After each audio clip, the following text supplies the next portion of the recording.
All right, continuing. Um,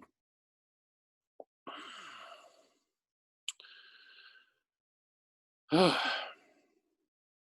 yeah, kind of this tribal communal hypothesis.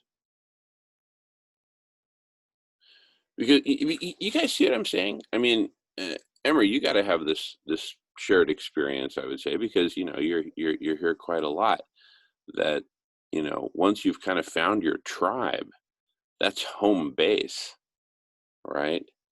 And sure, we're out reaching out, inviting other people to come, hang with us, and we venture out and go to Humanity Rising and Rebel Wisdom and Now What, and different destinations here, there, and everywhere. So you know people are venturing out to different degrees, but they always come back to their tribe, right?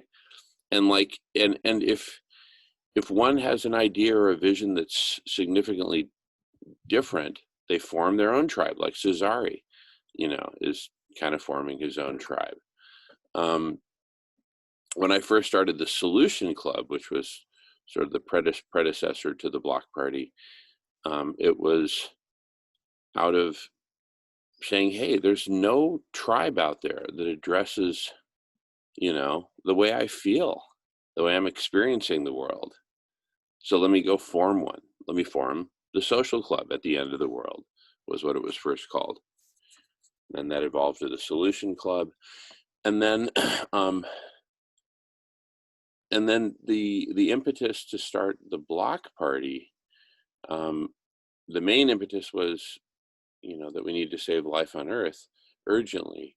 But there was a second impetus, which is this observation that there are all these different collective intelligence groups forming around the world. And yet, despite the name collective intelligence, despite that core concept that unites, that we have in common, we're not forming a collective. So it's like, what the heck? It's like a neighborhood that has never gotten together to say hello and have a meal together. And so I say, well, damn it, I'm going to organize a block party, a collective intelligence block party. So anyway, those are just two examples of a tribe being formed, um, on the basis of uh, there being a need for that tribe, or someone saying, hey, my tribe does, my tribe hasn't come together, it doesn't exist yet as a tribe, let me help bring it together, let me help constitute it. All right. I mean, how did the Polynesian islands get populated?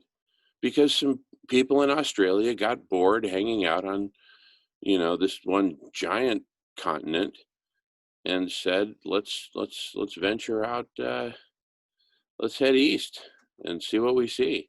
And those who were interested, those who were game, those who were seafaring, adventure seeking, right, seeking new lands, new opportunities, whatever, they formed a new tribe and they went for it.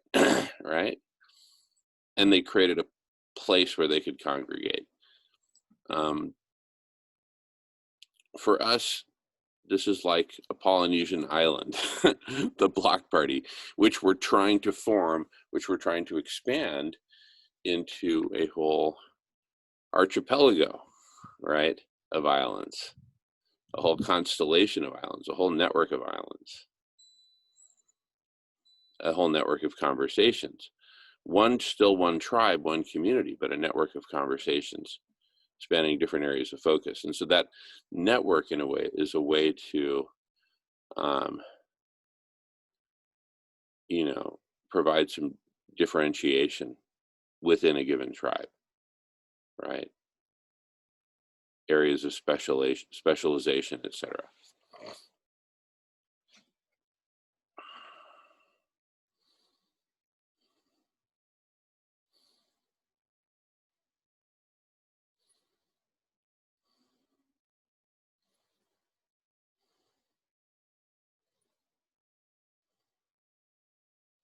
And even within a tribe, right? Within a castle, there can be different, levels to the priesthood or whatever, right? think like, like the Mormon Church, for instance, where, sure, you can be a member, okay, and then there's different levels of membership, and then, there's bishop, and then beyond that, there's just levels, levels, levels until you get to this high committee in Salt Lake City of, I don't know, like a dozen or so. And not that, not that that's necessary, that level of hierarchy or anything like that, but I am thinking that, a basic level of, certified membership um, is valuable. Um, that where basically you're proficient in a certain basic set of distinctions, and you agree to a basic set of agreements, right? Uh, and including the mission. What's the mission? What's the priority? Why are we here? Why are we getting together? Right? We all have a shared mission of saving life on Earth, whatever it takes, as quickly as possible. And we also have a shared perspective that that's extremely urgent, and that we need collective intelligence to do it.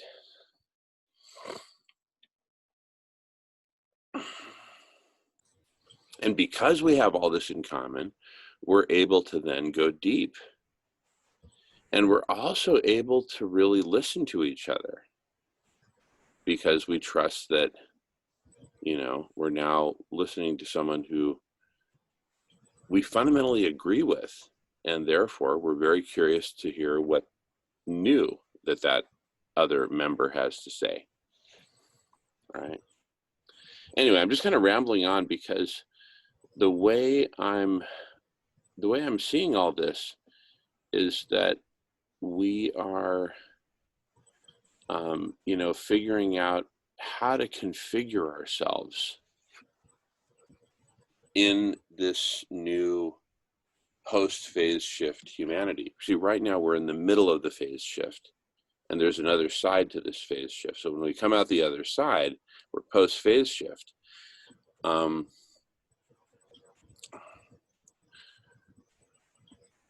We will have netted out with some sort of configuration. How do we configure ourselves?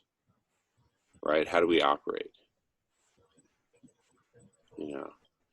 And part of that configuration is culture, part of it is rules, part of it is mission, focus.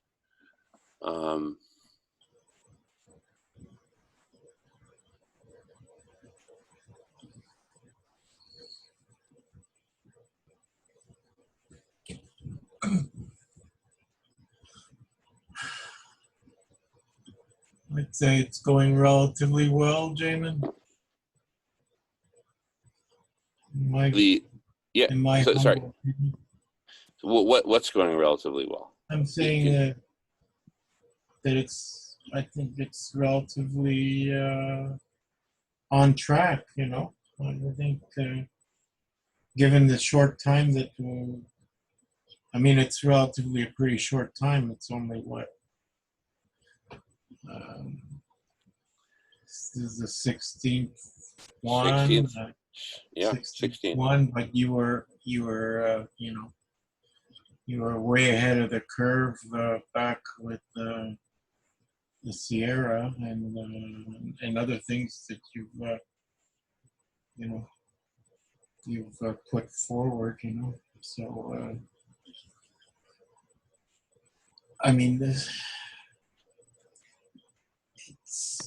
it's going to take the time that it's going to take. What else can we say?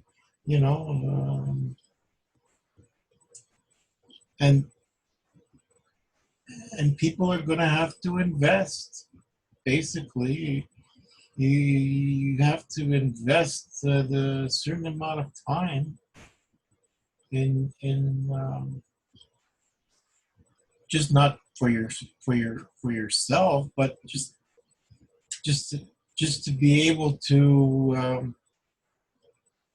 get to the point where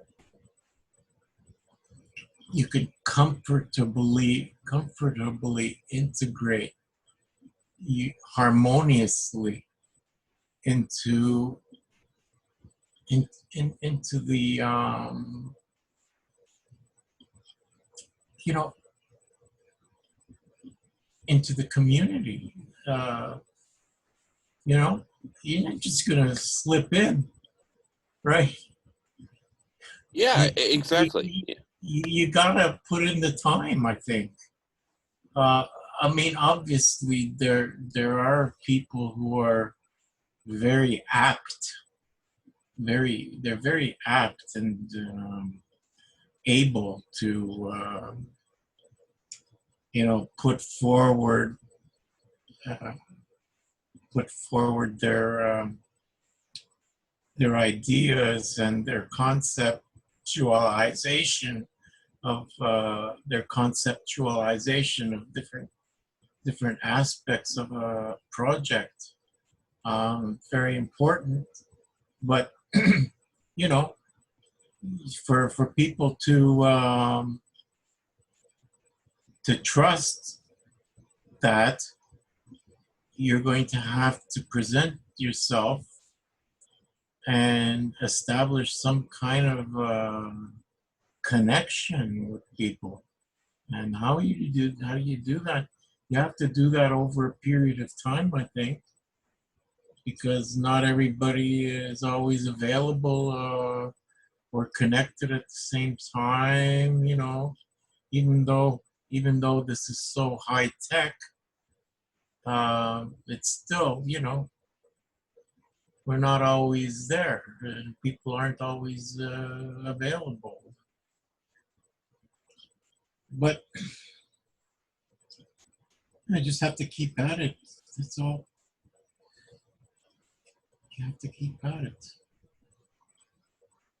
And Yeah, absolutely. Hmm.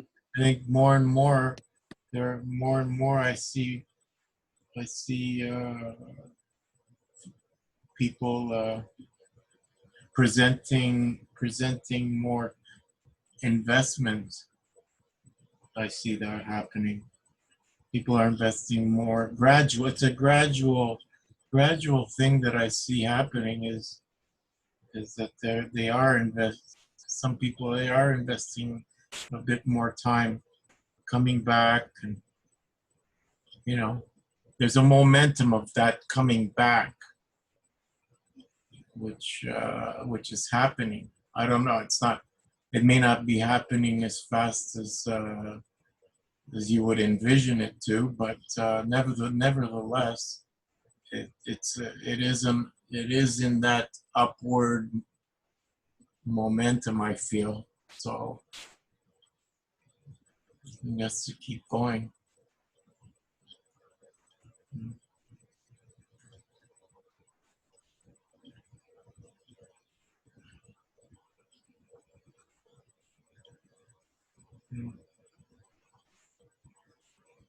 And there are things that you're gonna end up doing along the way here, right? Since Tuesday, I mean, you've had a few good transitioning moments to new ideas of what needs to be done, right? So more things on your agenda this week than last week, right? New Yeah, people. actually, yeah, yeah, yeah. You The, mean the, what was in the email that I sent out? yeah, but the new people also coming into picture, right?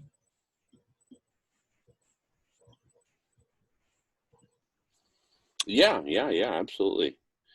And so importantly on Tuesday, just that crystallization um, of our self-understanding as a collective. That's like self-reflection, but at the level of the collective, at the level of the community. Um, in fact, we should probably play some of that Tuesday video. I'm I'll be happy to screen share that in a little bit. I'm first going over some notes though, because I just want to go over my notes since Tuesday, and because I did take some notes here. So I'm just going to scan here, and I'll call stuff out as it comes up. I'm also listening.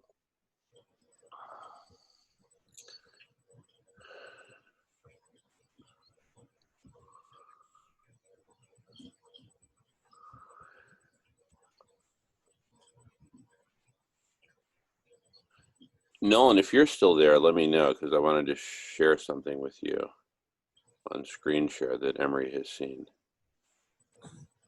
Yeah. Okay. Let me pull it up here. Okay.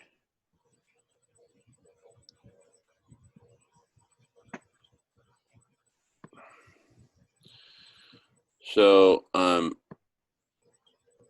Nolan, have you seen this slide before?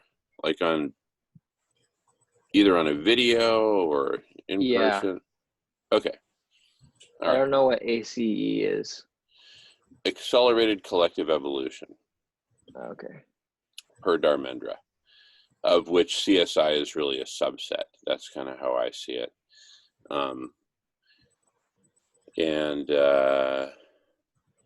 Anyway, so, but I lump, anyway, it's all lumped together. But CSI is kind of, for me, perhaps the most visible element of ACE. So I sometimes use the two interchangeably.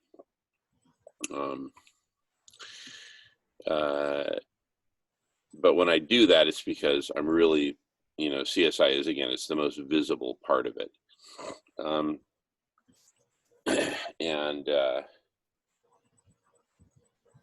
in many ways, the most impactful in the short term, I see. But actually, as soon as I said that, I'm like, wait a second, because here's the thing. The reality is to really do this collective superintelligence thing, there is spiritual transformation involved, both at the level of the individual and at the level of the group or the community. So it really is one and the same. Anyway, I'll just call it ACE CSI. It sounds like Ace Ventura or something like that. But anyway, ACE CSI. But have you heard me do the walkthrough, Nolan, or not yet?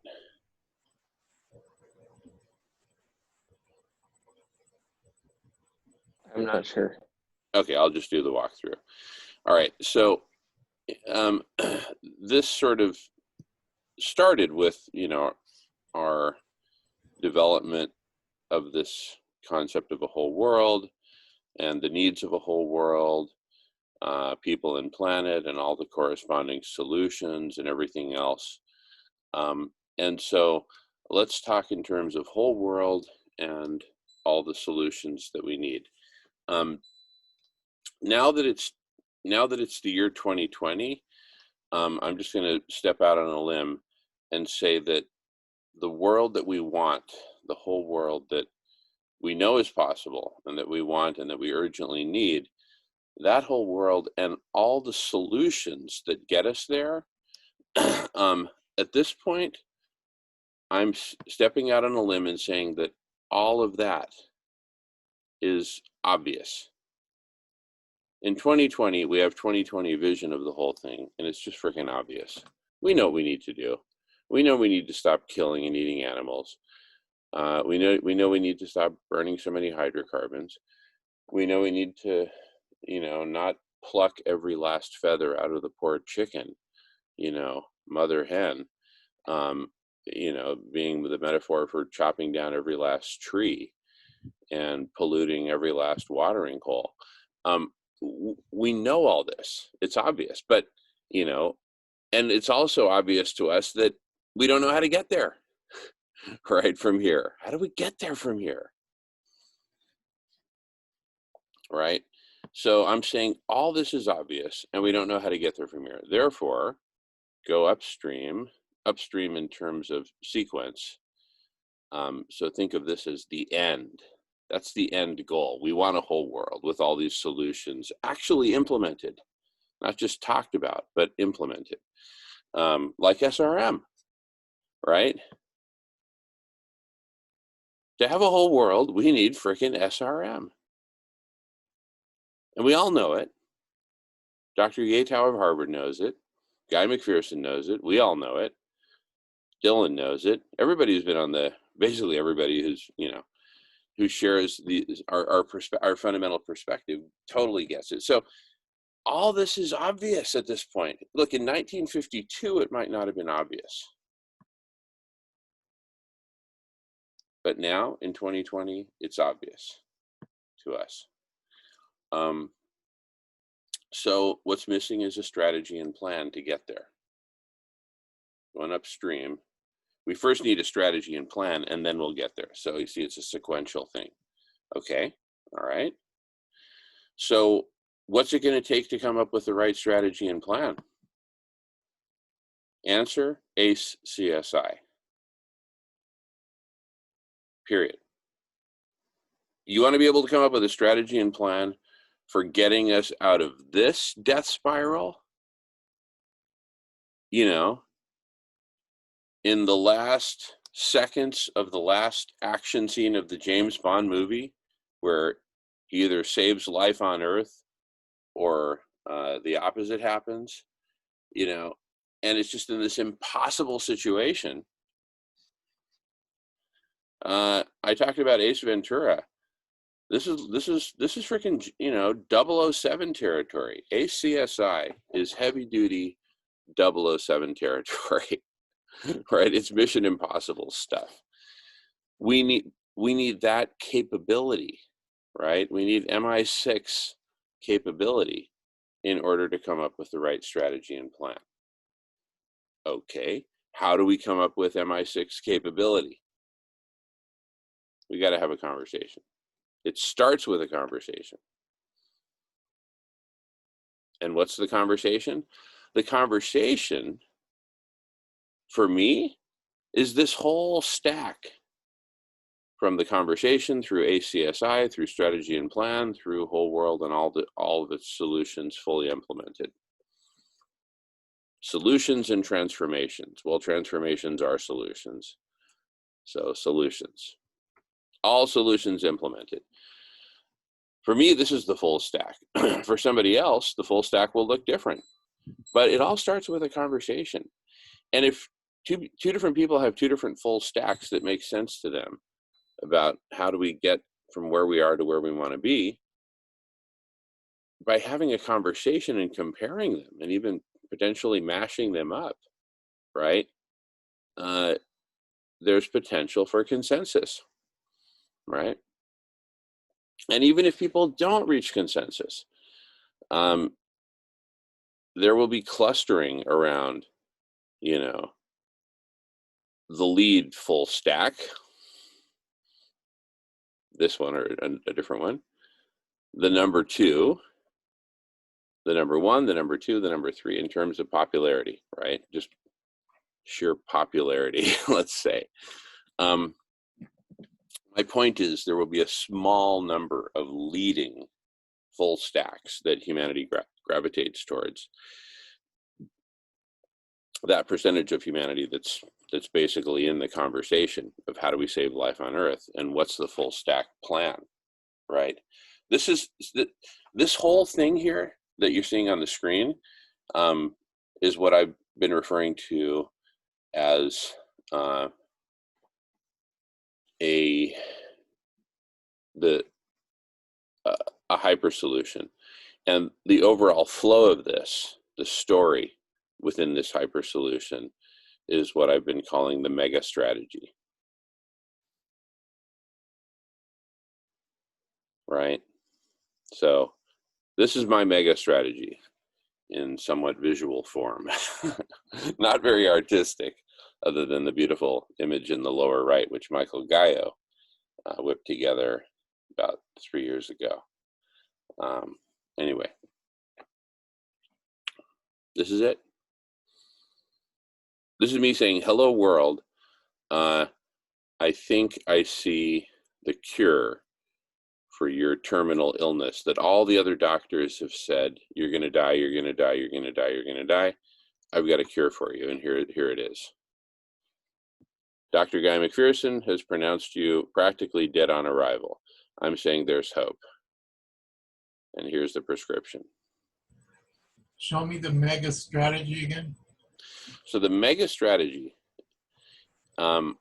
basically goes like this.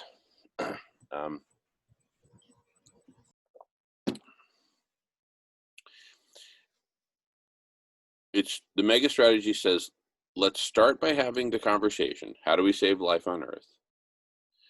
And cast it in terms of full stack hyper solutions, like everything you see on this screen, this whole diagonal. This is what I call the full stack hyper solution, right? The mega strategy is essentially the vertebrae of this hyper solution, the vertebrae to this whole diagonal, which basically says, okay, it's mega strategy is like high level strategy. All right, Emery, look, at a high level, let's start with the conversation, right? Let's go from there to actually intentionally designing and building out collective superintelligence, ACE CSI, which, you know, Tuesday's meeting really reflected well our intention of doing that and why and the spirit behind it and everything else. See, those are the ACE elements, kind of the less visible, as well as the more visible, more tangible CSI elements like, hey, let's have actual transcripts. You know, I can print it out, I can hold it, I can read it, I can index it. You know, it's a physical thing, right? So let's develop all this. And in fact, I created another slide up here that shows that one of the things feeding that is communities, right? So let's create this community of communities, right? This is part of the mega strategy. Let's bring these different communities together. And we're doing that around hunger, about ending hunger, about feeding everyone, and about a whole food plant-based diet. Look at all the wonderful vegans who've clustered around, because that's, you know, a big part of the focus. Okay, so so through, you know, everything that, like we talked about on Tuesday, and everything that we're planning and building, and outbound communications to people who, you know, post cool comments and cool YouTube videos, we build out the CSI. As we build out the CSI, you know, with its components, and in fact, I made a list of those in the last email. Let me just read that real quick. Bear with me for a second. Okay.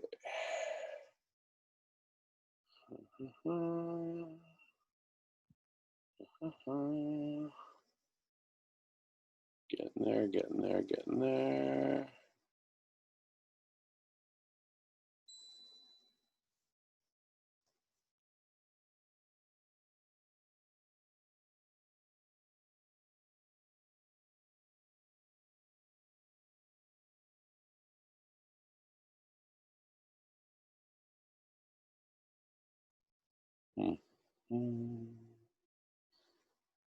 Okay, here we go. CSI can be thought of as a combination of the divine feminine, community, culture, software platform. Here, I'm just going to type all this stuff up into this slide.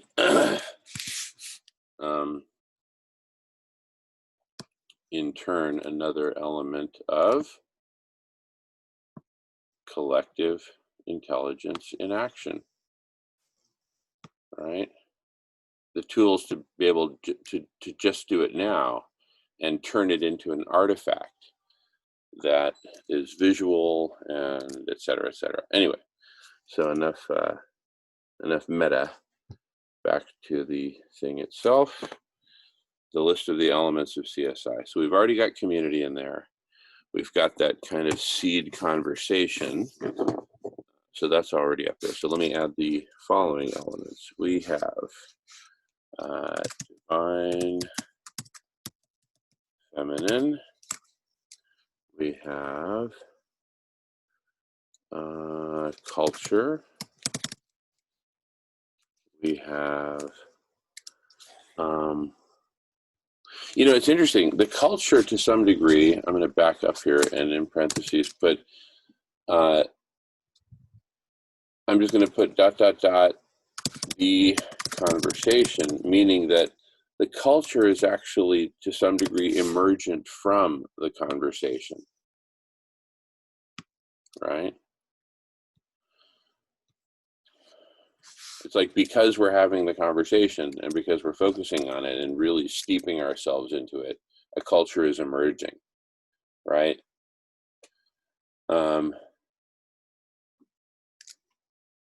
Emerging from the MAGA. The what? Emerging from the MAGA? Yeah. What's MAGA? You mean like magna? Like the molten rock? The conversation, that whole line, the Yeah. whole backbone, right?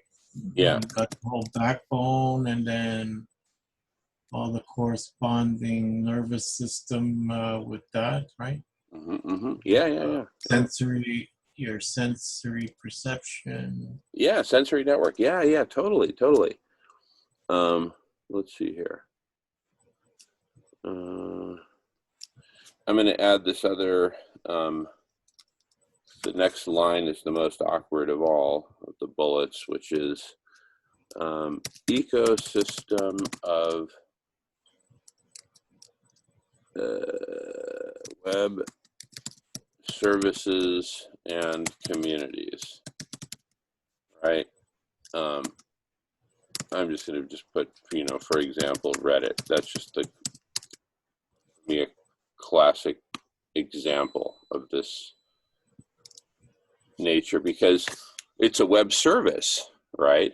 It's software as a service. It's a web service. But it's, more importantly, it's a community. And more completely, it is a web service. It is a community that uses a certain set of web services that is Reddit. And and what's my point with this bullet point? Here, I'm just going to let this be a two-liner.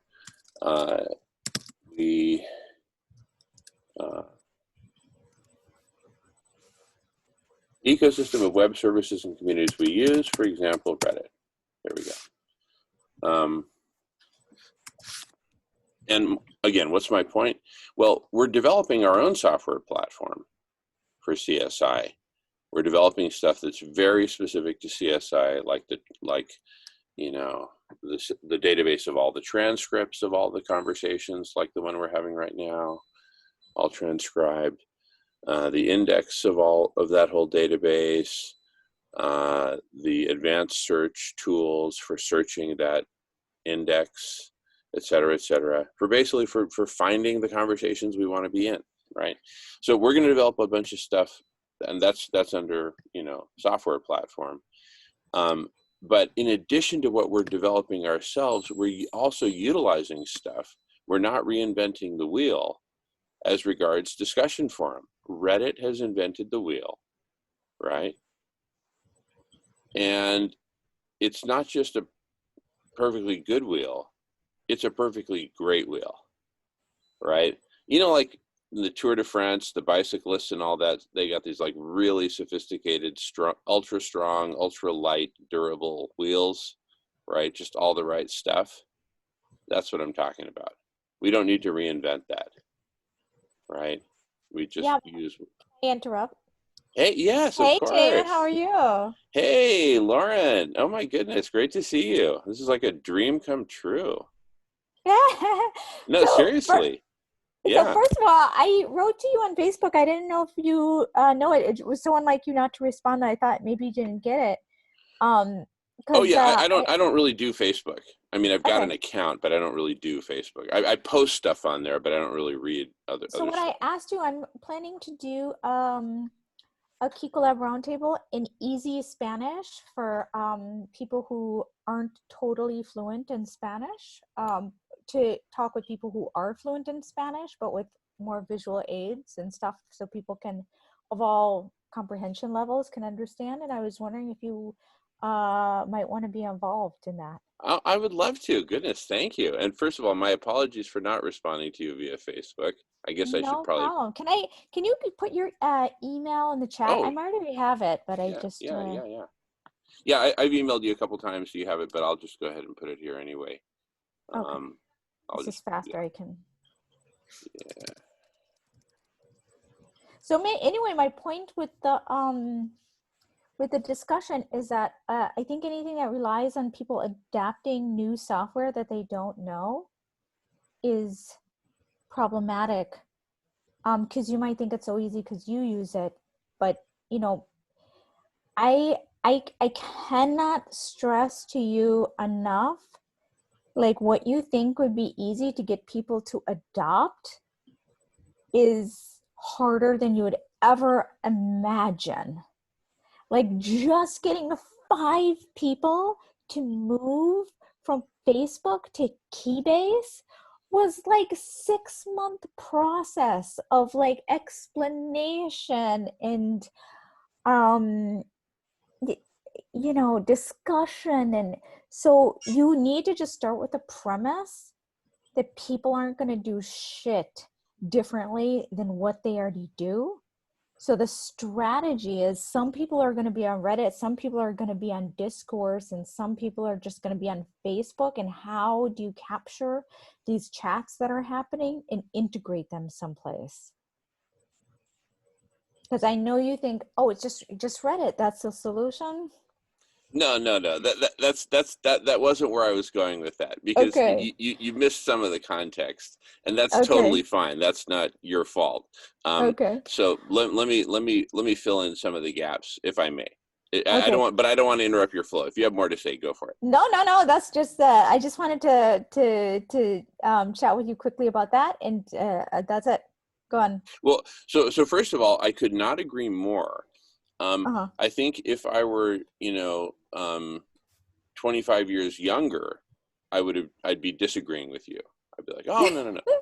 But now that I'm 52 years old and still don't know how to use Facebook and don't really want to learn how to use Slack and whatever else anyone wants to shove in front of me, I now have like an allergic reaction to. I now am the proverbial old dog who does not want to learn new tricks. And so no, until I became that old dog, I wouldn't have believed it.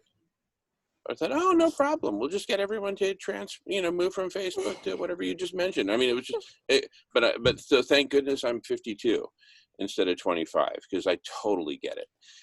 So amen, hallelujah to everything that you said about all that.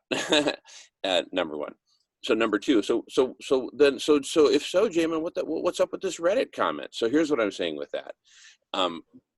Where I'm getting to is, all right, if people don't want to use software, right, then what are we left with?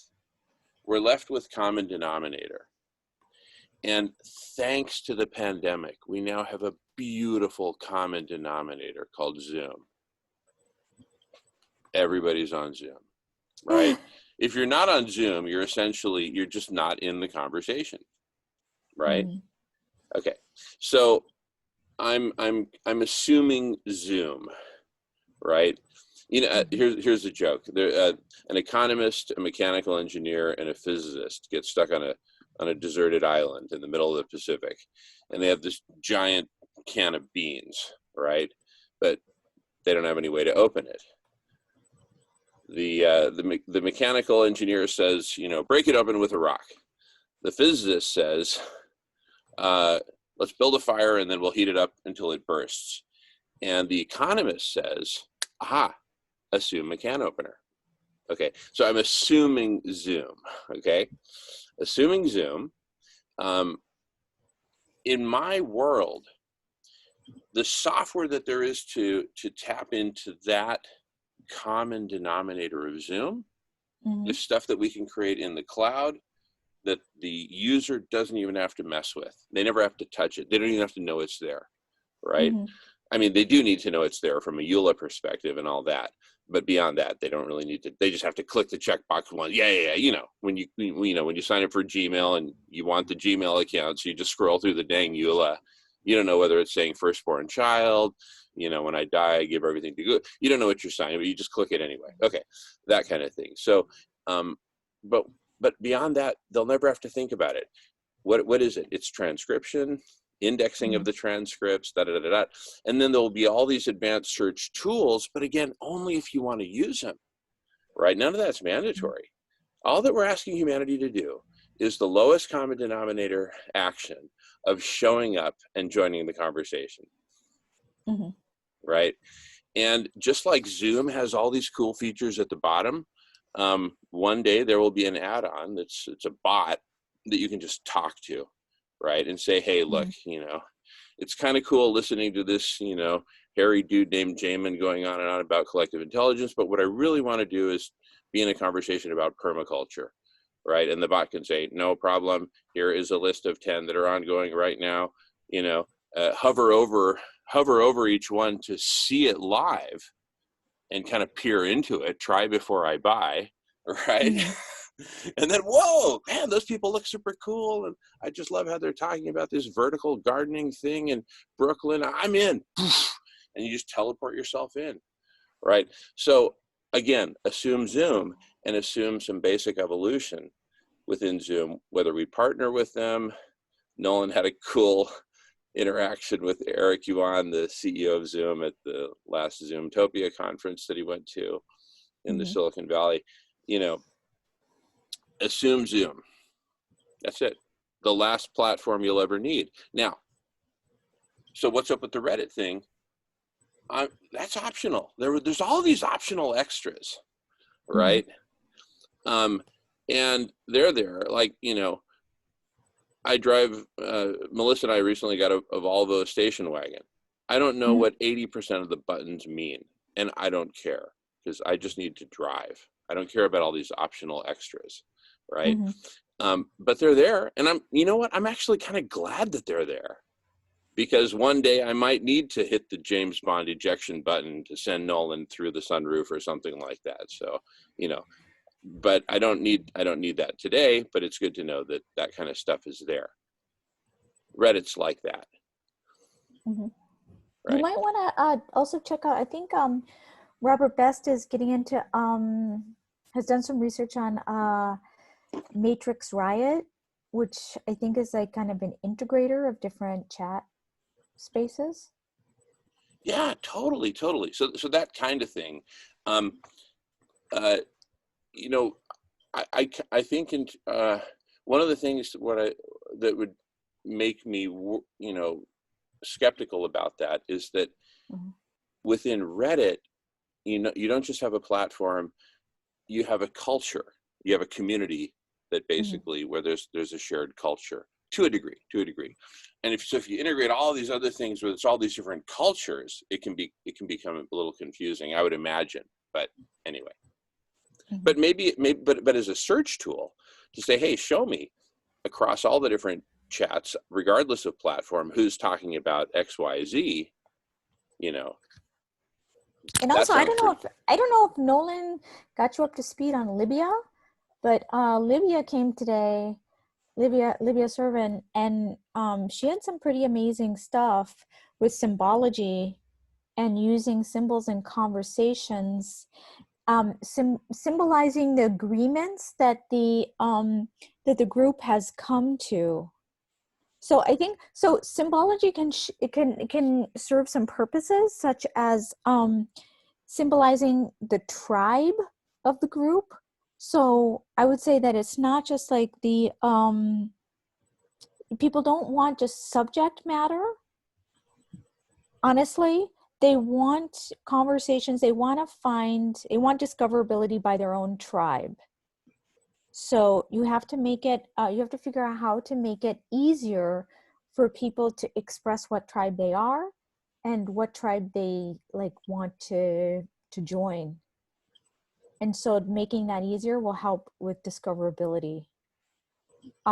Second, we talked to Ward Cunningham, the designer of the Wiki technology, and he suggested that instead of trying to be the repository of repositories, you actually just are the connector of different repositories, so that people can, it's like acting as an index between whatever people are using, wherever they're putting their videos, wherever they're putting their notes or whatever. So it's just like, here's a connection to where it resides. And that might be what you're planning to do, but that could be, so people can kind of maintain their own repositories, but they could connect through the index. Totally. We've been envisioning a community of communities. So each community is responsible for its own repositories, plural of whatever, are the artifacts of, yeah. So I would also think that you'd want an indicator of certain things, like, was this a high conflict meeting? Did you get a lot of shit done in this meeting? Did you, was there a lot of harmony in this meeting? Do you make major progress on something? Because people might actually want to study those, not even by subject, but say there could be like a psychologist saying, I want to study conflict. And so they would suddenly have like a whole panoply of conflict related things, so that they could, watch those and see what was happening to cause the conflict. Yeah, totally. And this is where, like, the platform that I had up on the slide there, that would include stuff like integrating facial recognition, AI, etc. Like, for example, I was in a meeting like about a couple years ago, literally, and I remember I said something that in hindsight was offensive to a gentleman who was on the meeting. And I saw his face change, right? I detected it, and it was like, oh, whoops. It was like a yellow flag for me that I'd done something wrong. And, we dealt with it, cleaned it up, etc. And, to this day, he's a regular participant in these meetings. I don't want to name names, but anyway. But you see, the AI could totally detect it. If I could detect that, the AI can detect it, right? Because, it's just, there's certain muscles in the face. I mean, it's not rocket science, right? It's AI, it's data science. So anyway, I'll build all that into the platform, detect when there's conflict, detect when somebody got interrupted, right? We can all detect it, therefore the AI can detect it, right? If via no other mechanism, then we just flag it when it happens, and then it pattern matches to what made them flag that, So there's so much potential here for integrating the text transcript, the video, the audio, but as a whole, right? And Jamen does physical gestures with his hands, and that has ripple effects, and then some people start leaving the meeting because they perceive Jamen as violent or something, whatever, So all this stuff gets correlated, and then I could literally even have a conversation with my psychiatrist bot and say, why is it that people leave the meetings when I show up? Well, Jamen, it's because you're too loud and because you interrupt people. Oh, really? And then, yeah. And then they play me back some, and then I'm like Ebenezer Scrooge, just like seeing my life repeated in front of me and saying, wow, I really suck. Okay, wow. Okay, I'll change. I'll stop interrupting people. That sort of thing. I think it all starts too with developing these algorithms, like developing these human algorithms, and then being able to, because my husband's a data scientist, and we were talking, and he's like, well, what's the algorithm for wisdom? I was like, oh, I don't know. That's a good question. Like, what is the wisdom algorithm? And you actually have to think about that for a while. And I didn't really know. It kind of like, kind of kind of like porn. Like you know it when you see it, but Totally. Yeah. like But try to program. just Yeah. defining it, like Yeah. what's the algorithm for finding? I don't know. It's hard. Exactly. Well, I mean, wisdom is kind of like the ultimate pattern matching, because, when you're 88 years old, you've seen the cycles enough times. They say, yep, Mm-hmm. here's what's happening. The conservatives are taking over again, and they're going to, loot the treasury, and then, and then there'll be a revolt, and then it'll go swing the other way. Right. That's wisdom, right? They can just, like my grandfather could just see it happening. Like when Kennedy was assassinated, he said, all right, they're gonna find a patsy and they're gonna kill him. He could just see Mm-hmm. it before Lee Harvey Oswald even happened, right? Mm-hmm. Because it was so obviously a conspiracy. See, that was wisdom. He knew what was going on, right? Mm-hmm. Mm-hmm. So, because No. he'd seen enough of it. He'd lived through World War I, World War II. He's like, okay, all right, I get it. He got it. Right. Yeah. Yeah.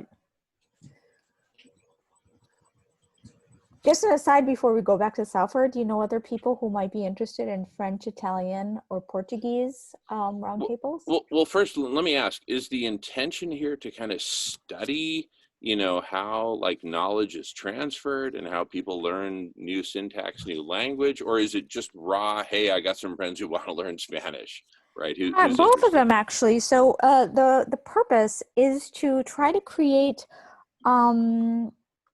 first of all, it's just a meet and greet for people working in collective intelligence, for people in other languages to feel more confident, who normally wouldn't just jump in English, to try to bring those people into the community like tangentially. So it's kind of doing what you do, but expanding that. And it's also to develop a methodology of like easy language meetings. So so people like me who kind of speak another language, like French, I can say, like I can express myself in French, but not articulately. Like I don't sound smart in French. So it's also a way. So for me, I'd like to meet other French people. To meet my colleagues in French would be amazing. But if I go to a regular meeting, it will be too fast and then I'll feel stupid. So I want to go to a meeting and not feel stupid. How do you do that? So having a meeting where you anticipate that people aren't going to be understanding because they're complex subjects anyway, and then trying to do that in another language. So it's like slowing down the language so people, you remind them to speak slowly. You are writing the notes in the chat or in some other document, so the notes are being on the fly so someone can follow along visually. And then you also make it like okay for someone to raise their hand if they're not understanding the concept, so if they need someone to slow down and explain again. And then so that even creates an environment where if you make it purposely an easy environment, even someone who's like in some of these meetings anyway, like in some of my DAO meetings, oh, people just come in and they start talking this absolute nonsense where you have to be some expert in, blockchain governance to follow. And no one wants to raise their hand and be like, I have no idea what the fuck you're talking about, because it's not,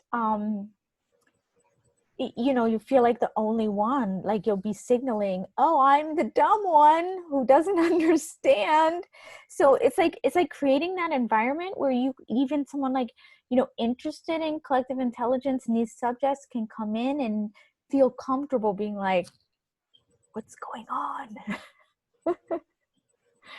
Yeah, so it's just creating a different environment. And I think that I'm not gonna name any names here, but my friend Fallon, she sent our friend Erica this video with this guy who's an expert in collective intelligence.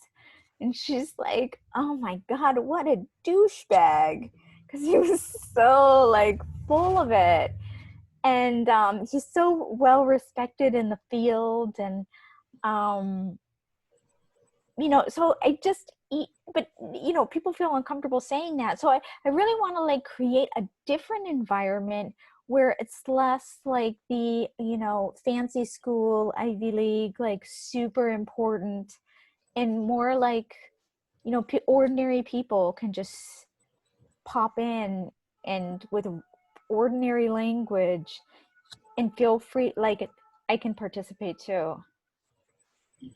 Where you don't have to dumb down the concepts, but you can keep it easy language so that people can still understand.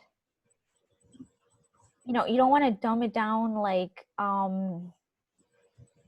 not being able to go into things deeply, but you shouldn't have to know all these like buzzwords. And if buzzwords are introduced, you explain them so people don't just assume that what these words are. Yeah, like for example, if I meet a fellow civil engineer from Denmark who doesn't speak very much English, I know to tone down the big words and just stick with the concepts, because we can both draw a bridge and understand that's concrete and compression, steel and tension. Oh wow, okay, great. But so we don't have to use big words to express big concepts. I think that's what you're saying. Yeah, exactly. Yeah, so that's basically the purpose. And that gets to that also combines with symbology, obviously. I can tell you're thinking about this holistically, which is super cool. What that gets to is like, take the 26 symbols of the alphabet. We can build so much complexity out of such few symbols. That's kind of a weird example, but you get where I'm going with No, that. it's a totally, absolutely. Yeah. So what we need to master, regardless of whether we speak French or Spanish or English or Russian or Chinese, is master this certain kind of basic sort of minimal set of small words, right? But learn how to combine them so that we can express big concepts with small words. So, I mean, I think that, taking something like a game B or something. So game B is symbolizing like the future that we could have, but we don't have, like the new stuff, and that you could put that in different languages as a guide for people. But you can have a symbol so you can say it in any language, and, we're all on kind of the same page.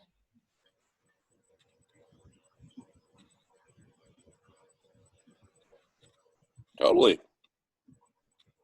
Awesome. Yeah, shall I go back to the slide I was sharing? Yeah. Okay. Let's see here. I'm so glad you're here, Lauren. Thank you for being here. Yeah, it's because I come in the morning now, so sometimes I miss you. Well, when I take my my 5-hour middle of the night break, because I start at 6 in the morning Pacific time and go for basically 15 hours, with little breaks here and there, one kind of bigger dinner break, but anyway. And then at 9 p.m. my time, after 15 hours, I give myself a 5-hour break. So my basic routine is 15 hours on, 5 hours off. Okay. Just kidding. That's not a repeating cycle, by the way. But it sounded kind of tough to say that.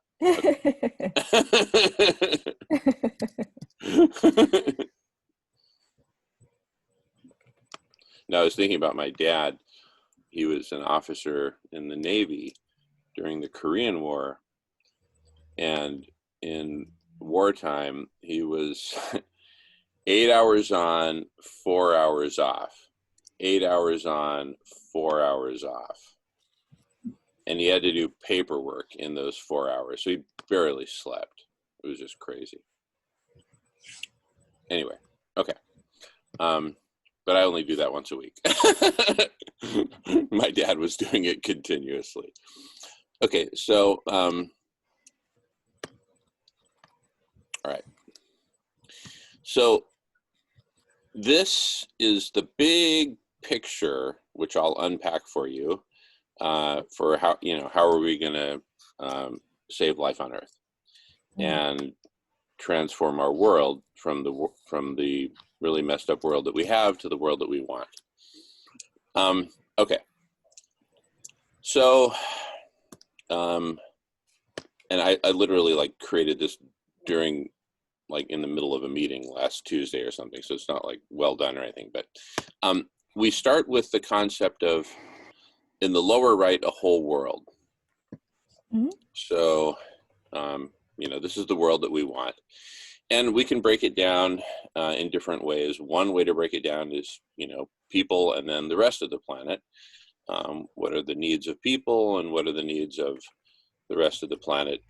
And this is largely from the perspective of, let's put our own oxygen mask on first so that we can then help those next to us. Okay. Anyway, if this were 1952, okay, we don't know about all this stuff and we need to figure it all out, including all the solutions that we need. But in 2020, come on, we know what we need. We know what we know what world we want. We know what's working. We know what's not working. We just don't know how to fix it, right? We're all in violent agreement that, yeah, we need to burn less fossil fuels and chop down less rainforest and all this, but we don't know how to stop our addictions to fine mahogany furniture, for example, which induces more Brazilians to mow down more rainforest. Okay. So we know what we want. We just don't know how to get there. We're missing the strategy and plan. Okay. Got it. All right, Sherlock. So if we're missing the strategy and plan, how do we get the strategy and plan to get there? Right? Well, we need collective superintelligence, which I also lump together with kind of its superset, accelerated collective evolution. Because to the extent that collective superintelligence is limited, only to the intellectual, the logical, the whatever, which I don't think it should be limited to that. I like your husband's questions about wisdom, for example. But anyway, just to be totally clear, it's not just about any limited version of intelligence. It's all about the evolution of humanity as a whole, and our collective evolution, right? All right, well, if we need collective superintelligence, ACE CSI, if we need ACE CSI in order to generate the strategy and plan that we need in order to get to the world that we want, including all these solutions implemented, including SRM, et cetera, ending hunger, feeding everyone, yada, yada. All right, if we need CSI to get the strategy and plan to get to the world we want, how do we get CSI? And what I'm suggesting is, to get to CSI, we need to start with the conversation, right? Again, it's not just CSI. It's not limited CSI. It's the big ACE CSI, right? So, all right, well, what is the conversation? And the conversation is what I'm defining as, in its simplest terms, it's how to save life on Earth. In its more complex terms, it's literally this entire stack. This is what I'm calling the conversation, right? How to save life on Earth in these big picture terms, right? And here now I'm kind of filling it in, adding more details. Well, obviously the conversation it's not like, oh, have a conversation and then we'll have collective superintelligence. No, we need to bring together these different communities, and that's what you're working on, Lauren, or that's one of the things you're working on, is how do we bring together different communities that aren't talking to each other? because they're afraid, because they don't know how to express themselves, because when they're in the meeting, people are talking gobbledygook and they don't know what the heck they're saying, so they're lost and feeling stupid, you know, yada yada. Okay, and then I'm putting together the rest of the shopping list, including Divine Feminine, which I really would love for you to join us. It's from 9 to 11 Pacific time, Friday morning, which is what, 6 to 8 p.m. your time in France if you're 9 hours later. Anyway, Divine Feminine. Culture, right? And there's a cult, you see, this is where each community really evolves its own culture, right? There's a culture here within the block party, right? I'm not saying it's the best possible culture. I'm just saying it's a culture. Software platform, that's what we were talking about earlier, about essentially Zoom plus plus, right? And where it's all just built in. And then I'm just acknowledging there is this vast ecosystem of other web services and communities, right, that are out there that anyone can tap into. I'm just acknowledging their existence because certain communities, I mean, literally certain communities live on Reddit, right? That's why, you know, it's important to acknowledge and, you know, at least theoretically open the door for them to participate. I just added symbology to the list based on what you were talking about. And I would add to that, I would say symbology, syntax, universal grammar, you know, just stuff like that, right? And so on. So back to the bigger picture, I mean, it's obvious to those of us like yourself, Lauren, who have thought about this a bit and basically get it, that CSI, this is the linchpin to this whole stack working. If we're smart, we can do lots of cool stuff. If we're stupid, we can do less cool stuff. And we're now at a critical point where we actually need to do a lot of cool stuff in order to survive. That wasn't the case in 1984, but now we got to do a whole bunch of really cool stuff really fast, so we need to get really smart. So we need CSI. So you know what? So that's why for me, all of this whole page now is the conversation. A conversation needs to be had at this level. I'm not saying that, hey, I've got the magic formula and, you know, just everybody just shut up and listen to Jamen and then everything's going to be cool. You know, no. I'm saying, yeah, Jamen has his perspective and he thinks it's cool. Lauren has her perspective and she thinks that's cool. Nolan has his, Emery has his, etc. What I'm saying is let's get together and have the big conversation of everybody bring your drawing to the drawing party, and you'll get your 5 minutes in front of the fireplace where you get to say, hey, here's what I came up with. What do you all think? Right? But let's have that conversation at this level with these giant building blocks, right? We need to get the big picture plan. And now, and if you follow all these arrows, like, let's say this is it. Let's say, you know, we're just hypothetically that what we're looking at here is, wow, that's it. That's it. Okay. What is it? This whole, if you follow all the arrows and this whole logic and you agree to it all, great.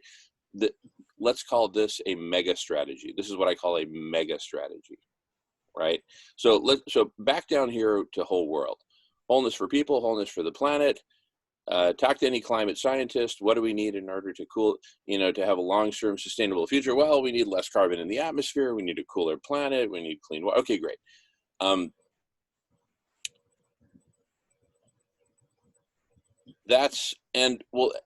then, okay, well, how do we have, you know, how do we have less carbon in the atmosphere? Well, we need to burn less hydrocarbons and, you know, go electric. Okay, great. You know, so it's like, that's like the last 500 feet of the how, right? The big how is literally the whole stack, right?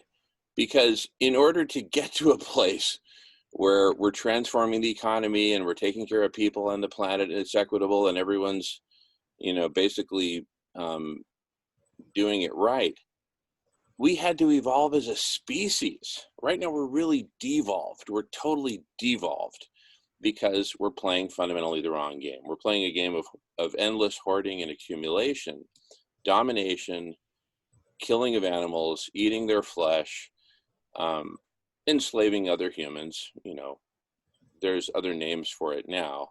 They used to be honest about it and call it slavery. Now they call it, you know, globalization, neoliberalism, you know, whatever fancy terms, but it's slavery, economic slavery. And if you don't play the game right, you starve to death. Anyway, bottom line, we're in this horrific, you know, Brazilian favela of a planet, of a context in which we're just destroying each other and destroying our mother. No, it's not enough just to talk about electric cars and nuclear power plants. We need to go all the way up the stack to the very source conversation that says, wait a second, you know, something's happening here. And we can pretend that it's not entirely clear, right? But if you listen to the words of my song, you'll see that there's a certain logic to it. There's a story. So mega strategy is mega story. We're rewriting the story. We're writing the new story for humanity. Who are we? Why are we here? How did we get here? Most importantly, where are we going and how are we going to get to safety in time, given how quickly we're going down the tubes of the death spiral? Anyway, with that, I'm going to stop screen share, mute myself, and give others a chance to speak. Going on mute.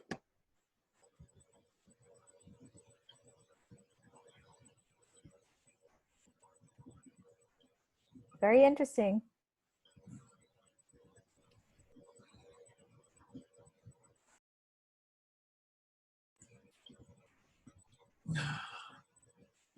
Quarter to 7 here in Montreal. I'm on my last wind. Sorry, guys. All right.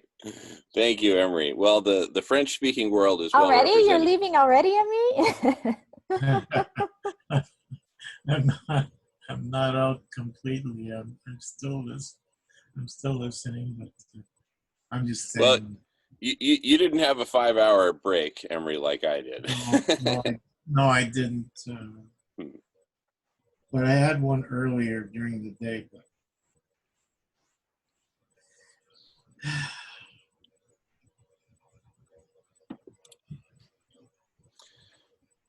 I still need to figure out how to get to bed early on Thursday night. yeah. Well, it's a work of love, man. Oh, I got this. Yep, that it is. That it is. A work of love of life. We love life. We want it to continue and continue to evolve and heal. Save, heal, and transform. That's the sequence. So, you know, if someone's drowned, go ahead, Emery. Yeah. Yeah, and we got the 2020 vision. It's the 2020 vision, Jamie. We're in 2020, and we've got the 2020. Yeah, Go ahead. No, I'm sorry. Didn't mean to interrupt you there. You know, and as Jackie says and Myra says, we're entering the age of knowing, right? We know what we want. We know the world we want. We can visualize it. We can talk about it. Now we need to know how to get there. We're basically working our way upstream in terms of that last slide. Up and to the left. Upstream like the salmon. Yeah.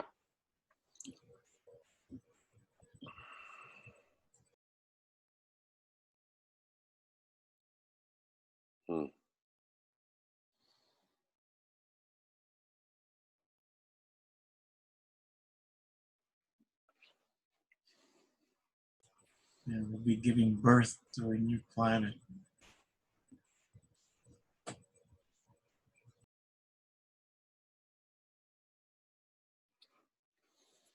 Yeah. And through, the eventual mass adoption of collective superintelligence and other elements of accelerated collective evolution, we're essentially turning Zoom plus plus into the new iPhone, right?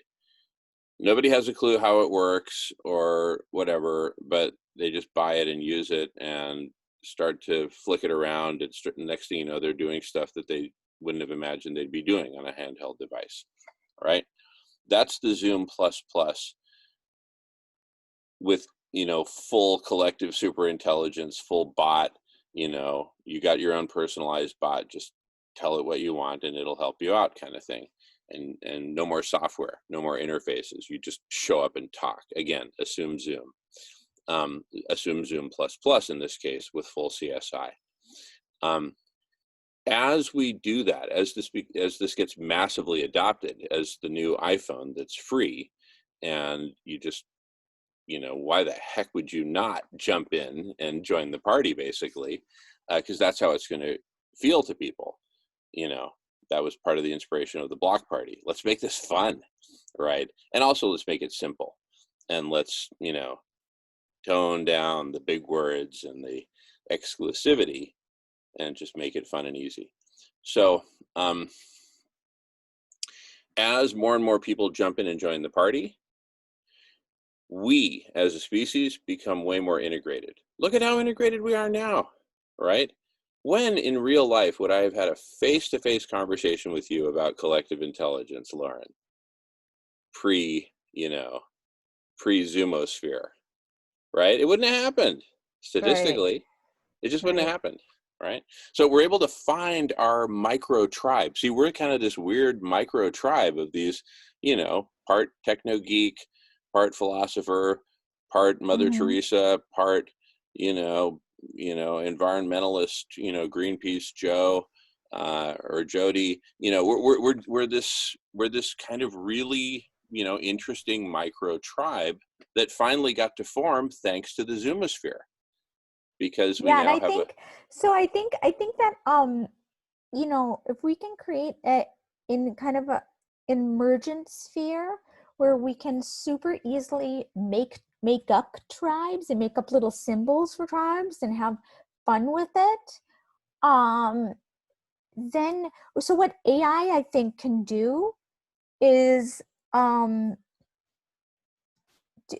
help us with a recommendation engine. Like, oh, if you're this tribe, we recommend this other tribe. And we think you should try. So that's kind of like um, that would be really fun for people, I think. And I think part of collective intelligence too is like having the um oof, how can I describe it? Somewhere across my desk, I've seen some Facebook page of someone who did kind of levels of learning and development and where someone is kind of emotionally and what they need. So there are people kind of working on this like psychologically, and um, ways to kind of identify not just like, oh, you need this subject or oh, you need these people, but like you need this kind of lesson that you need to learn. Like you're at this space, like you can sense that someone needs, say, like a certain teacher to guide them. Jamin, you're hilarious. you know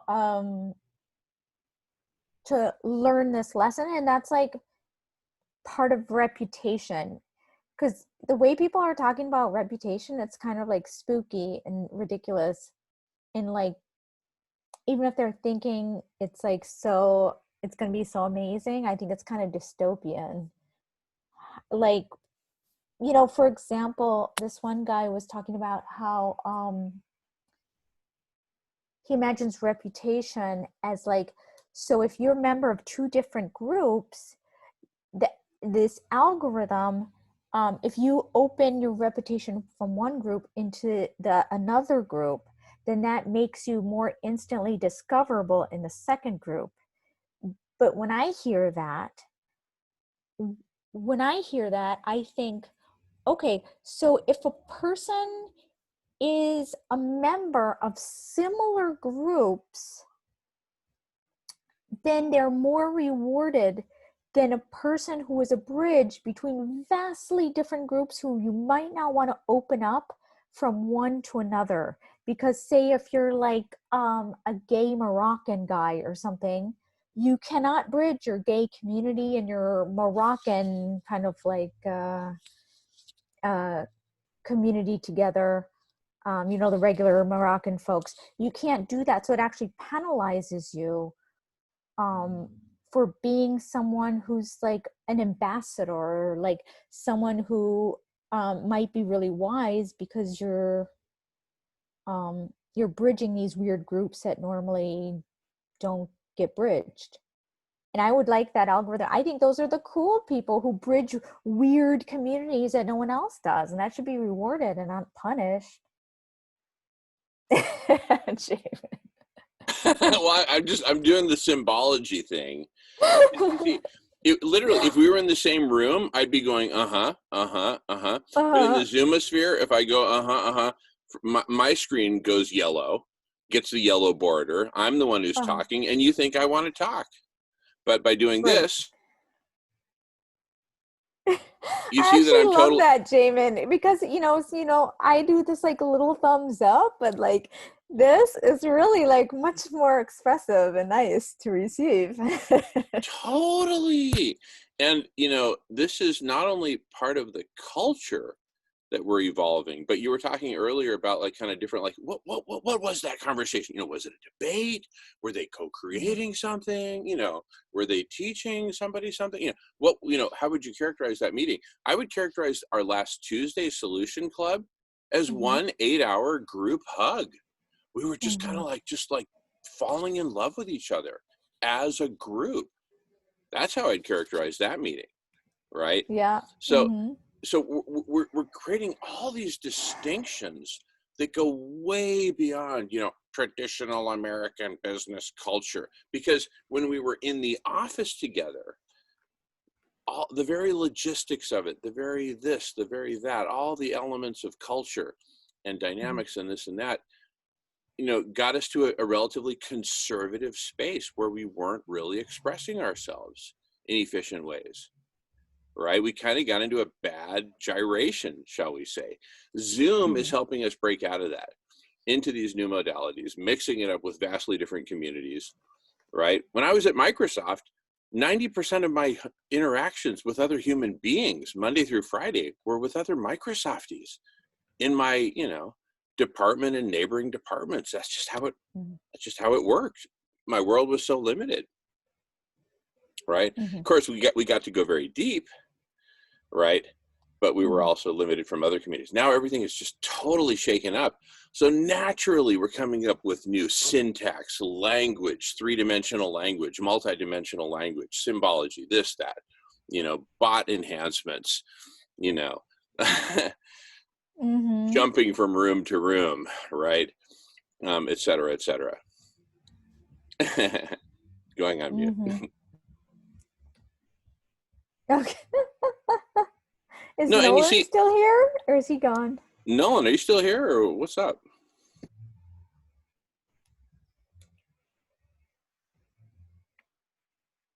Poor Nolan. He took over for me at 9 p.m. Pacific time, which is 7 hours ago. So it's 4 in the morning over here, so it wouldn't surprise me if he nodded off. But if he knew you were here, I'm going to text him. If he knew you were here, he'd wake up. Let me text him just in case.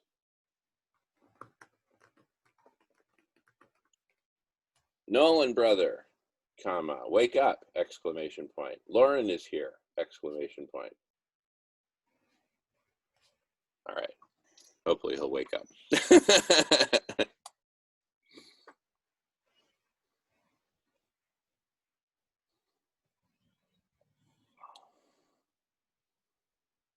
And see, this is another kind of weird thing about the Zoomosphere. It's like the here but not here, right? Syndrome. Right, right. Yeah, I get it. Yeah, everything is transforming so quickly because CSI is emergent, right? Mm-hmm. In a way, right? I mean, just like collective intelligence has been emergent, with social media, Wikipedia, et cetera, et cetera. But then it's also gone malignant, right? Yeah, yeah. With just really bad modalities, bad forms, et cetera, et cetera. And, hence the need for, so basically, in addition to just sitting back and letting CSI emerge, we're designing it, right? Mm-hmm. I think so. I was talking with the Metacogs group on Tuesday, which you should probably join. I think it's during the social breakfast club or whatever that is, the solutions club or something. But I think you should really, really know some of these people. But anyway, I was talking to them, and we were talking, and someone said, collective intelligence is emergent, and I said, I also think like people in collective intelligence always say I'm too like pushy and trying to control things.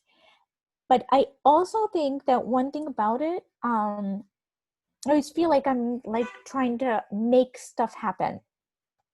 And so one thing I think, my view is that for me, nothing ever just emerges. Like everything good in my life has never been just like emergent. It always comes from like me doing something really in a disciplined fashion long enough for me to get good at something. And I never get good. Like I'm never like naturally talented at anything that I do. I've always had to work on it. And so I would say that collective intelligence is a muscle that you have to actually use, and it's like something you have to practice on the daily, because you can talk and talk and talk, and you won't become collectively more intelligent. You can actually go into patterns that are malignant, as you've just said. So you can have these groups that never go anywhere or never get any smarter. They could actually get dumber. So if you want to get smarter, I don't think it's not just going to emerge this intelligence. So I'm trying to find ways that we can, because sometimes what happens, people come to the group and they have like these ideas and we talk about them but we don't do them. And I'm trying to move the group towards a place where we spend a little bit of time each week working on someone's thing, just making a practice. I've been trying to like get them to fill out surveys at the end so we can measure our own perception of the talk that we had. It's really hard to get people to do that. And I found like, just trying to make habits of things. You have to make it a habit of just something you do and you expect, and then it becomes a routine. And I think your success in life is not about not having a routine, because everyone kind of has their routine, but consciously designing your routine so it brings the outcome you want. Thank you, Jamin. Oh.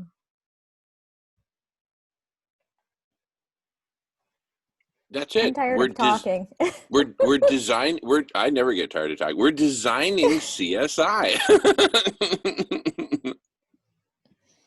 I'm actually a bot. Don't tell anyone. I'm Oh my goodness. the talk bot, right? Just kidding. But again, we can have bots that also kind of help facilitate the conversation. Imagine a bunch of 3-year-olds getting together on Zoom and wanting to talk about whatever. They would need a talk bot there to help facilitate, right? Uh-huh. Conceivably. Why not? a babysitter talk a bot. And then if anyone says, you know, a predetermined swear word, then all the parents get notified, and you know, you come either Zoom in or physically walk in the room. Anyway, this is so exciting. No, I look, because this needs to be designed. CSI needs to be designed. And that's where we get into the exponential, because when CSI designs the next version of essentially itself, right? And then that next version gets manifested, it can then design the next version of itself, et cetera, et cetera. But it's collective superintelligence, where most of the intelligence is within these mushy, you know, gooey human brains and our interactions, as opposed to, you know, machine intelligence. Got a question for you. Yes, Emery. Where do you see CSI Ace CSI in 3 months' time? Yeah. Great question. I actually see it just accelerating upwards at an unimaginable rate, a rate unimaginable to us now, for exactly that reason, right? That we will have this coevolution of basically CSI with itself. But what it really is more precisely, you know, the missing ingredient at this point. Now that we're all connected, now that we're all at home, now that we're all Zooming, so, you know, so many, you know, prerequisites are being, you know, check. The missing ingredient,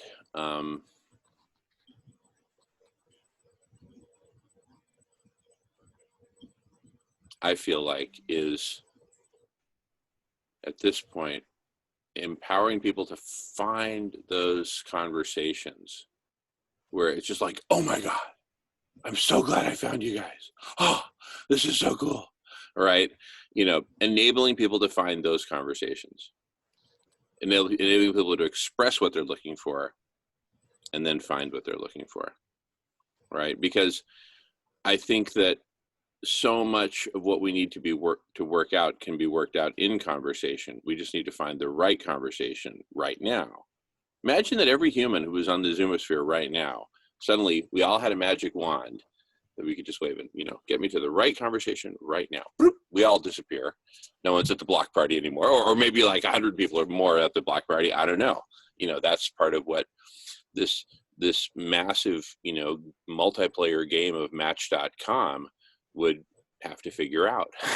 Right? But I'm just saying that's kind of the missing, you know, magical ingredient in the cauldron, right? I don't know if you've heard us quote the quote from Nick Bostrom, Superintelligence, about the missing ingredient from the cauldron. No. Okay, here, let me see if I can pull it up. I think it's somewhere up on Radish. Let me just see where I can find it.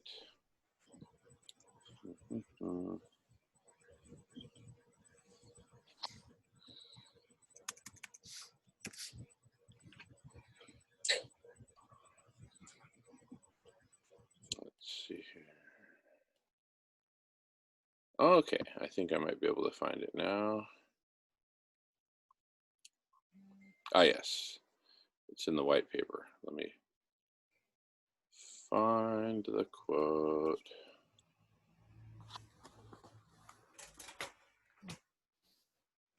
Okay, here's the quote. And I'll just go ahead and screen share it while I read it, unless anyone has a preference that I not do that. Some people just like to be read to. Anyway, close your eyes if you're one of those people. So this is from the book Superintelligence by Nick Bostrom. And on page 60, he writes, but related to the concept of collective superintelligence, CSI itself, He writes, but what of the seemingly more fanciful idea that the internet might one day wake up, essentially attain consciousness? Could the internet become something more than just the backbone of a loosely integrated collective superintelligence, something more like a virtual skull housing an emerging unified superintellect? This was one of the ways that superintelligence could arise, according to Werner Vinge's influential 1993 essay, which coined the term the technological singularity. Against this, one could object that machine intelligence is hard enough to achieve through arduous engineering, and that it is incredible to suppose that it will arise spontaneously. However, the story need not be that some future version of the internet suddenly becomes super intelligent by mere happenstance. A more plausible version of the scenario would be that the internet accumulates improvements through the work of many people over many years, work to engineer better search and information filtering algorithms, more powerful data representation formats, more capable autonomous software agents, and more efficient protocols governing the interactions between such bots.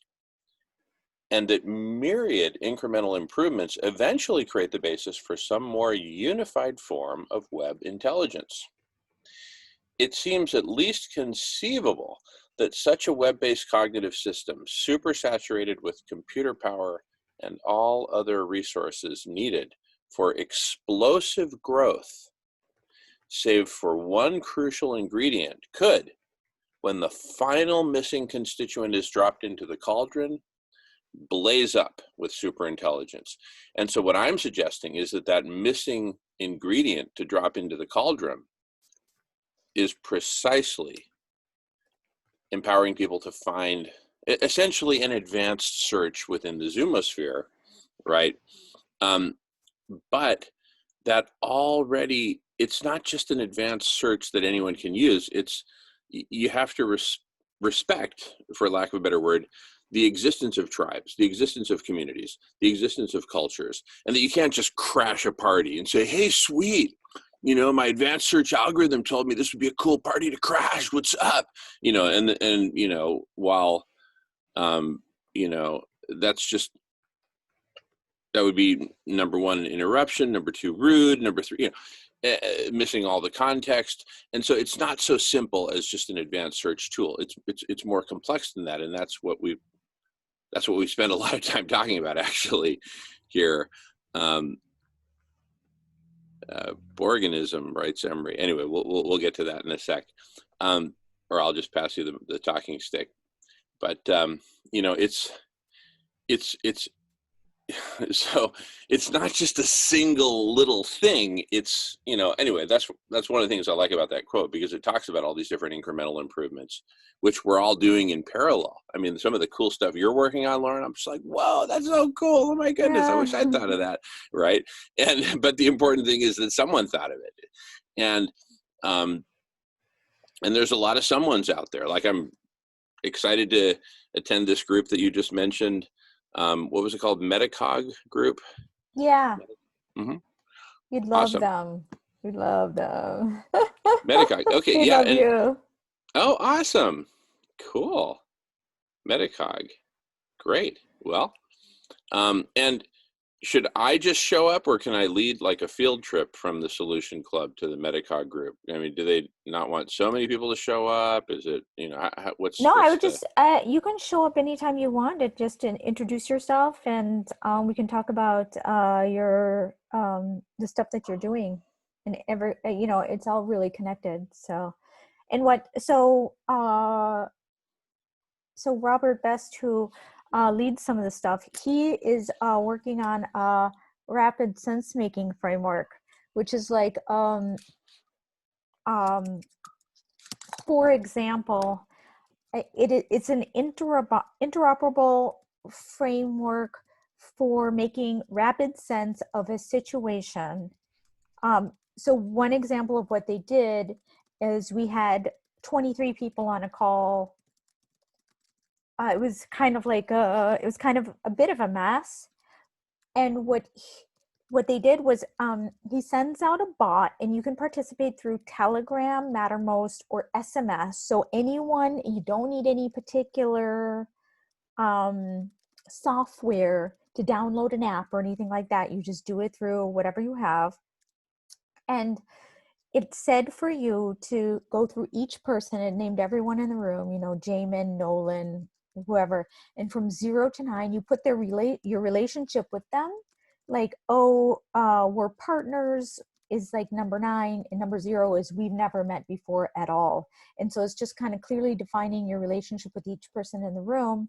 So say you did that at the start of like a kind of like a jumbled confusion of Zoom, that would allow in just a few minutes to express who already knows each other, like who in the room has already been talking, and what is everyone's relationship to everyone else. And it spits out a visual right away. So you can look at this visual and play with it, and then look also to see if everyone is correctly.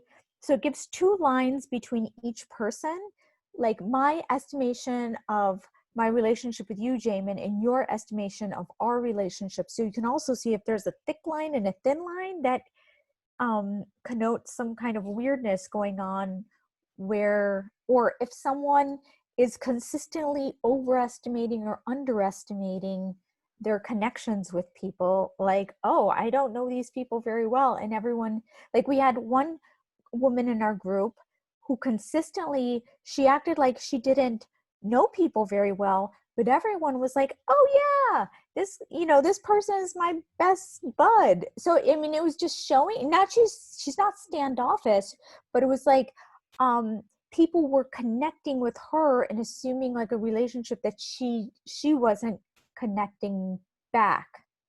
So it just kind of like shows this kind of how healthy are these connections. Is there a problem with someone not feeling connected as well that you might think? So that's what Rob and Connor do. So it's really like they're working on some exciting stuff.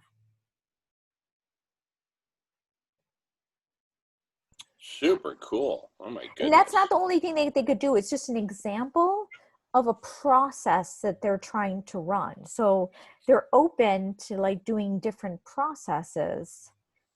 And so we might be able to design other things that would be useful for us and as facilitators. So I was also thinking maybe we can bring in, someone like Libya, who was here earlier, who was doing the symbology thing. She also had something where people were indicating what they wanted to talk about.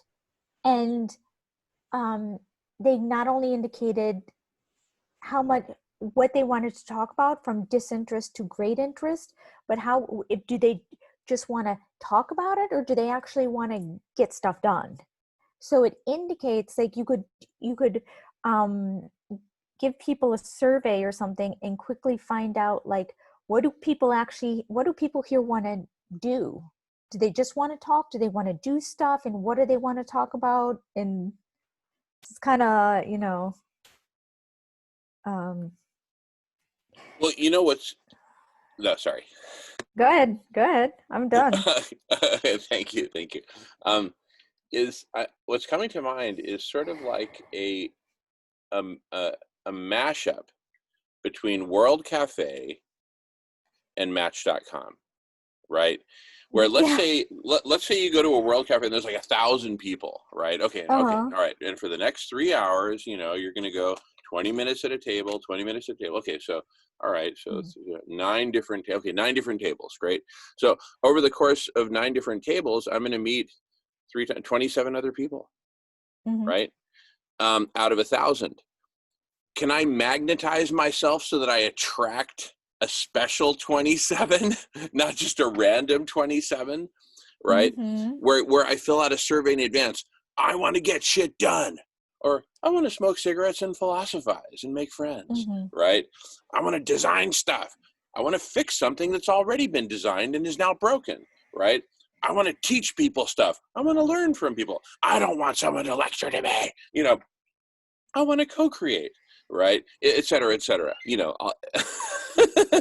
just get it right, you know, versus, and some days I might want to show up to one that's just totally random, you know, forget all that survey stuff, just mix it up already, because otherwise I may be only magnetizing, you know, other hyper maniacal engineers like myself who just like to, yeah, you know, and, you know, that can be one of the malignant forms. And then we all just end up brain damaging each other because we only hang out with the same type. And it's just an echo chamber of stupidity.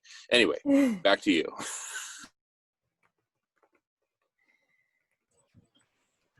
So did you ever answer me, Jamin? And if you knew other people who speak other languages in collective intelligence?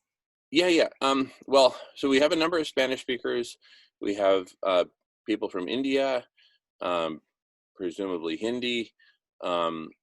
We have a couple of French speakers, you and Emery, and Fallon.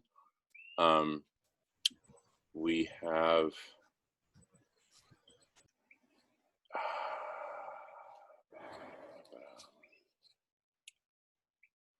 you know, we've had a couple Germans, we've had a couple of people from Italy. Who from Italy? We had a couple of friends of Dylan's. One was a gentleman who didn't speak very much at all. And another is a woman who's like in the Club of Rome, of all things.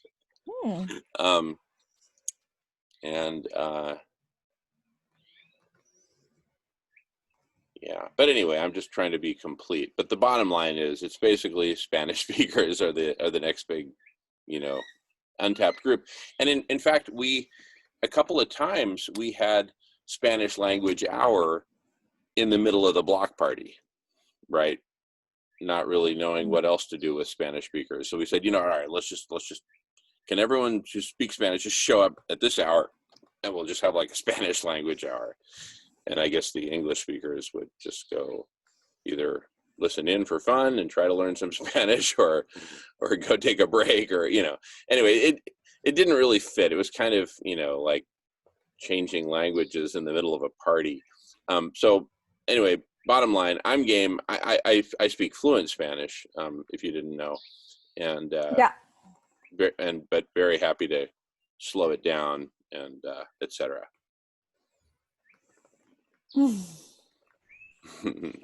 Yeah, I think. Go ahead. No, I was just going to say that changing languages in midstream is quite disruptive in my experience anyway. Like you're on a roll, and then the language changes. It's challenging. It can be fun though, because you know, you're interested in languages and whatnot. Could be interesting. You know, I mean, French wise, Lauren, your French is very it's quite good, I would imagine. Eh? You're in Paris. Yeah, I mean, I can speak it okay. Not I don't have good writing skills though. It's the writing. But understanding is A1.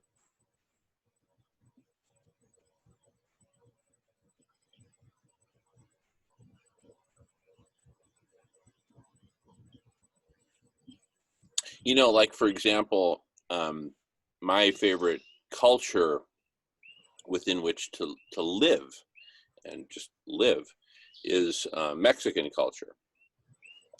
And I've been dreaming of the day when I can do the collective intelligence thing with a Mexican community in Spanish, in Mexican culture, right? I've been looking forward to that day. because it's, you know, how certain cultures just lend themselves to certain, you know, some cultures are just really great for work, for getting stuff done. And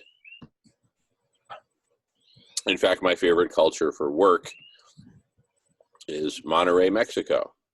See, Mexico, different from the United States, is really a collage of different, you know, places, peoples. Well, I don't know. It's weird, but there's a lot more variation within Mexico than there is, say, within the United States, in my experience. But anyway, that's just a big digression to say that I really look forward to doing collective intelligence in Spanish. Really Okay, looking cool. forward to it. We'll Yeah. see how it goes. I'll send you out the doodle poll. So I'm gonna go because I have to feed my family lunch. It's so nice connecting with all of you again.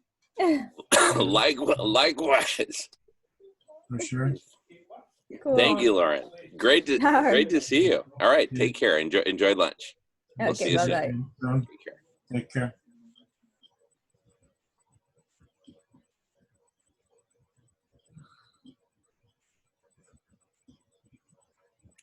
That was super cool. Yeah.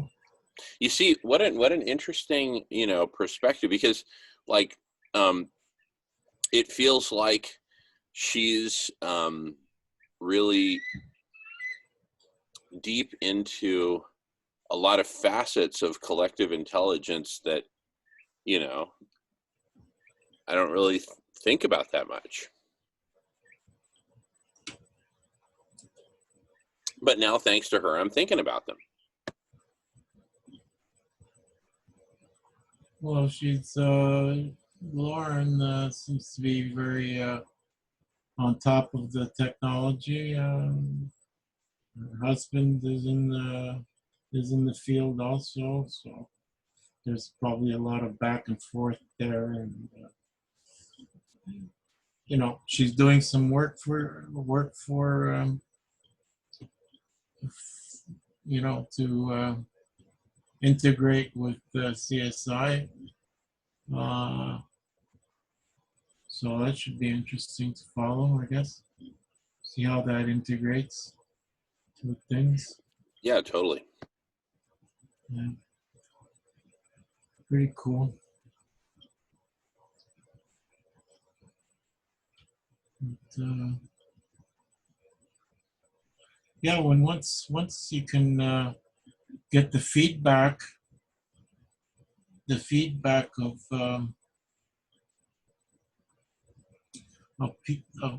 the participants in the um, you know, in the mega conversation. Oh, that should be really fruitful. You know. Yeah, there's so many modalities, so many tools that are just waiting to be tapped into, Yeah. right?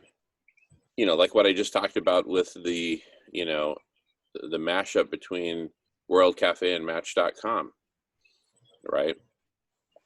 Yeah. Why not? You know?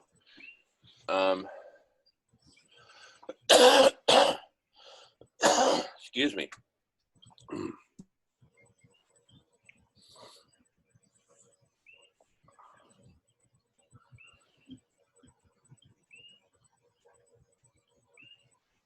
It's having enough time to do all of that.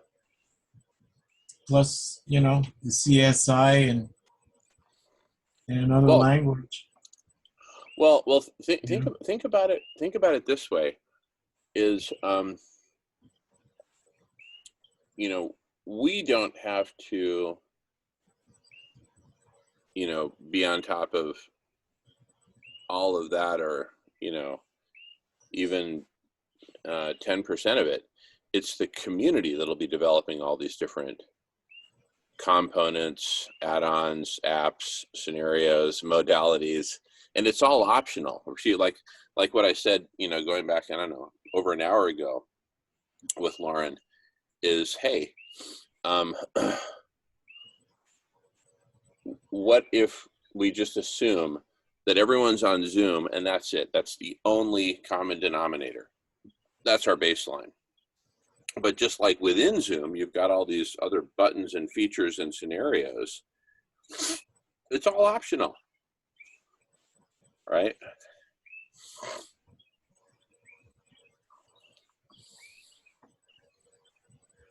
You know, just like all the excess buttons in the car, I don't know what 90% of them are. Right now, I don't want to know, but I'm glad that they're there. I think they'll be developing a Zoom dashboard at some point, you know, something a little more advanced, which you'll be able to connect to your computer, you know, like a plug-in, like an extra plug-in, like a MIDI, you know, like on a musical, like on a keyboard, you have a MIDI, and you've got all kinds of samplings of different instruments that you can incorporate into a creation, right? And so Zoom could work out some kind of a plug-in, you know, or you know, given all the data that could be created, um, you know, as we're using the platform and as the conversation proceeds, you know, there could be a tool developed like a MIDI, you know, to provide, you know, like a different instrumentation. I'm just, I'm just, Yeah, totally, totally. And then imagine that dashboard then integrating and connecting with your Facebook so that anytime any one of your Facebook friends is on a Zoom video conference that's open for you to join, whether they invited you specifically or whether it's just open to the public, you get to see it. And it's color coded and this and that, and what's the topic and whatever. Imagine but that kind of integration. How cool would but that be? your dashboard would be unique to you, you know, like Of of course. Yeah. you have your own filters on it, your own presets and everything, right? Yeah, like, But you know, Google I mean, it Plus wouldn't or be a big thing. It wouldn't be a big thing to develop, right? It'd just be like an app, like like what's under development with the K-Mono. You know, we develop an app to plug in to our Zoom, and we control it, and everything's of course everything bleeds into the app. All the info bleeds into the app, so you know, you, you can orchestrate the data to to get to where you need to go. yeah, exactly, exactly. And that's kind of getting to this holy grail, this missing ingredient in the cauldron, right? Is that dashboard, that capability to get to where you need to go, to find the conversation you want to be in, right? I mean, just think about life before the block party, before Solution Club, before any of this, right? Our worlds were smaller, right? We found the right conversation and now our worlds are accelerating. Can you imagine yet other conversations or other people finding this conversation? Shankar, good morning. Good morning, Shankar. Good morning, James. I saw James pop off and pop back on, so that's a sign of life, a sign of activity. We're just having a super cool jam session here. We've been recording for about 2 hours. Just before I forget, Yeah, we went to down Jim and Sally will that way, no matter how hard they try, they can't find it. I'll be back down in a second. No, take your time, James.